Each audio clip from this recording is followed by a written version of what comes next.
Welcome back. तो दोस्तों कैसे हो आप सब।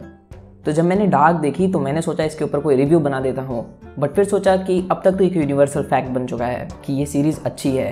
तो अगर अभी आपने देखा नहीं है तो जाओ यार देखो, कर क्या रहे हो तुम। और हाँ, इस वीडियो को ऐड टू वॉच लेटर में कर लेना, बाद में देख लेना यार, वीडियो कहीं नहीं जा रही है।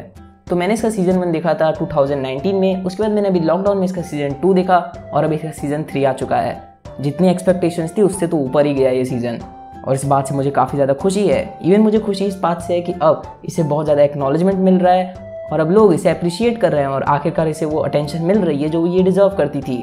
और काफ़ी यूट्यूबर्स इसके ऊपर वीडियोस बना रहे हैं। तो उसी में से मैंने एक वीडियो देखी जहाँ पर बताया जा रहा था कि इस शो में 4 फैमिलीज़ हैं, जो कि देखा जाए तो सीज़न 1 के लिए सही है, बट सीज़न 3 देखने के बाद मैं इस बात से एग्री नहीं करूँगा। तो मैं तुम्हें समझाता हूँ कि मैं क्या कह रहा हूँ। तो सीज़न 1 के स्टार्टिंग में हमें दिखाया जाता है कि शो के अंदर 4 फैमिलीज़ हैं, नियल्सन, कानवाल्ड, डोपलर और टाइडेमैन, वो न्यूक्लियर प्लांट वाली फैमिली। तो देखो, मैं जो तुम्हें समझाना चाहता हूँ उसके लिए मैं चाहूँगा कि तुम नियल्सन की ओरिजिन देखो, क्योंकि ये अपने आप में काफ़ी इंटरेस्टिंग है। तो नियल्सन में अगर हम देखें तो सबसे पुराने हैं हमारी एग्नेस। एग्नेस बताती है कि उसने नियल्सन नाम लिया है अपनी ग्रैंड मदर से। हमें पता चलता है बाद में कि उसकी ग्रैंड मदर और कोई नहीं हैना है, और हैना ने नियल्सन नाम रखा था उल्रिक को देख के, जो कि आखिरकार एग्नेस का ही पोता है।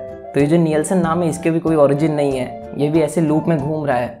हाँ, बूटस्ट्रैप पैराडॉक्स। तो फिर अगर हम सोचें कि आखिर इग्निस का रियल सरनेम क्या है, तो देखो, सिल्जा जो थी वो बेटी थी इगॉन टाइडेमन की, तो उसका सरनेम भी टाइडेमन हो जाता है। उसी हिसाब से बार्टोस जो था उसका भी सरनेम टाइडेमन ही था, तो उनके जो बच्चे थे वो दोनों ही टाइडेमन हो गए, यानी कि इग्नेस और नोआ दोनों टाइडेमन थे।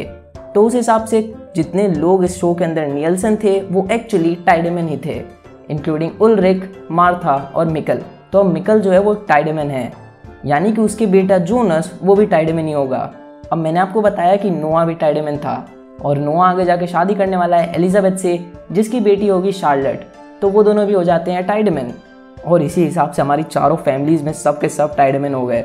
और यही वो लोग थे जिन लोगों ने इतना बुरा हाल कर रखा था और ये लूप चला रखा था, और इस लूप को एग्जिस्टेंस में रख रहे थे हमारे मार्था और जोनस, जो कि बता चुका हूँ कि अब दोनों ही टाइडेमन हैं, और वो अपने पर्सनल रीजंस के कारण उस लूप को नहीं तोड़ रहे थे, या कहूँ नॉट को। इवन इस लूप को आगे चल के जो तोड़ता भी है वो भी एक टाइडेमन ही होता है, क्लॉडिया टाइडेमन।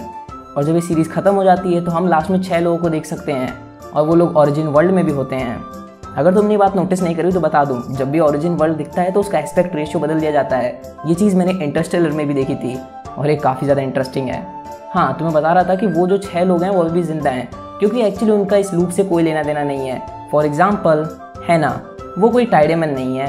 उसी की तरह कैथरीना, वॉलर और पीटर डोपलर, क्योंकि शार्लेट और एलिजाबेथ थे टाइडेमन, वो नहीं। और भी लोग जिनका इससे कोई रिलेशन नहीं था। और अगर तुम सोच रहे हो कि अरे फिर रेजिना कैसे जिंदा है, क्योंकि वो भी तो एक टाइडेमन है, तो बता दूं कि दरअसल रेजिना के फादर बर्नार्ड डॉपलर थे। हाँ, काफ़ी कंफ्यूजिंग बात है, बट यही सच है, और इसीलिए वो लास्ट में जिंदा रहती है। और जैसा मैंने आपको स्टार्टिंग में बताया था कि टाइडेमन न्यूक्लियर पावर प्लांट की फैमिली थी, तो ये इंटरेस्टिंग नहीं हो जाता है कि न्यूक्लियर पावर प्लांट जिसकी वजह से वो पोर्टल्स बने थे, आखिर उन्हीं की फैमिली जो थी इस पूरे लूप को चला रही थी। हाँ, जानता हूँ एक्चुअल में ये सब जो कर्मकांड हुआ था ये हमारे थैनोस ने किया था। ओह, इसका नाम कुछ थैनोस जैसा नहीं लगता? वैसे थैनोस जैसे नाम वाले लोग ना काम तो सही करने जाते हैं, बट तरीका ऐसा चुन लेते हैं कि दुनिया वालों की मार देते हैं। तो एक तरह से ये था डार्क का फैमिली ट्री एक्सप्लेनेशन। आप चाहो तो और डीप में जाकर विकिपीडिया में इसके बारे में पढ़ सकते हो, बट मैं वो सजेस्ट नहीं करूँगा, क्योंकि उससे तुम और ज़्यादा कन्फ्यूज ही होने वाले हो।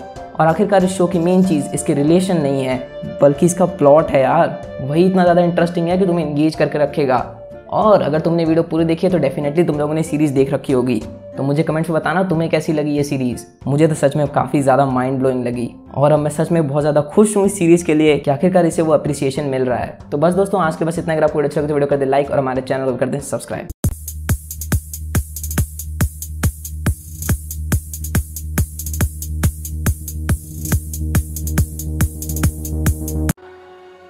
You and I are perfect for each other.